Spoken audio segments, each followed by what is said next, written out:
Okay, so the question is, what sort of volume do I recommend for juniors in the 16 to 19 age range? And the answer is going to be a little bit nuanced. And to be honest, I think I might leave you with more questions than answers here, but there's a lot that goes into this answer. It's really not straightforward. I mean, I kind of feel that way about most of the questions that I get, but this one is kind of uniquely nuanced. So I don't know you.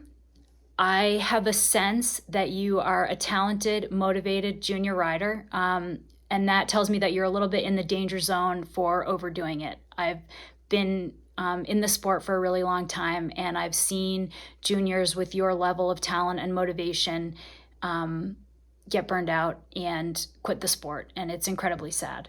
I suspect when you hear that, you kind of want to dismiss it and think it's not going to happen to you.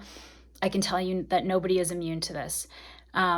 So backing up, I said I might leave you with more questions. So what I mean by that is, and this is a conversation that I have with juniors and their parents when I begin coaching them, because I know you're in the high school league, and I know you're riding at a high level in the high school league. And we're at a point with the high school league where, in order to be competitive at the varsity level, you need to train at a volume and intensity that I believe is probably not optimal for your long-term development.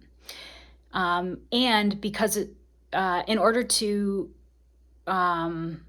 do that level of training load, you kind of need to focus very singularly on cycling. And we know from some very compelling studies that juniors who pursue sports and activities, singular sports and activities, tend to have worse outcomes and long-term performance outcomes than juniors who pursue a number of different activities and really kind of expand their focus when they are juniors. So we're at this push-pull point where, in order to be competitive in the league, you need to train at a level that is not optimal for your long-term development. And that is a really tricky spot to be in. As a coach, it's my job to make people fast, but my much larger North Star is to, particularly with juniors, to make lifelong riders who love riding their bikes forever. And more, those are becoming competing goals, making someone fast and also making someone love riding their bike forever. So we have to, I'm not completely to be totally honest, I'm not completely sure of what to do about that. For the way that I approach it with juniors that I coach is to encourage a lot of off the bike activities, particularly through the winter, and really, really make sure that training is fun. If an athlete doesn't enjoy a particular type of intervals, we're not doing them. If there's an off the bike activity that they do enjoy, we're going to do that as much as possible. So the North Star should really be making sure that it stays fun. However, that's not what you asked me. So I think that to be competitive in the league for varsity boys, you probably need to do in the 14 to 20 hour range with a couple days of intensity, 14 to 20 hours per week. That's going to vary widely throughout the course of the season. That 20-hour range is probably something you only need to do a handful of weeks out of the year. And I would say most of your training would be in the kind of 12 to 14, maybe 16-hour week range. This is to be competitive in the league. Again, I don't necessarily think this is optimal for your long-term development.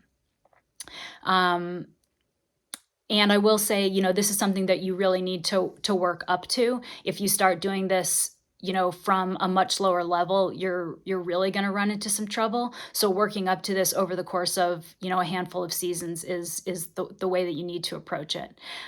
So I'm giving you a very nuanced answer with a lot of caveats. This is something that a good coach can give you guidance around, but I would be very sure that the coach is looking out for your long-term best interests, and and that the high school league, in my opinion, should be used as a stepping stone to larger goals beyond the high school league, and that the high school racing should not be the goal in and of itself.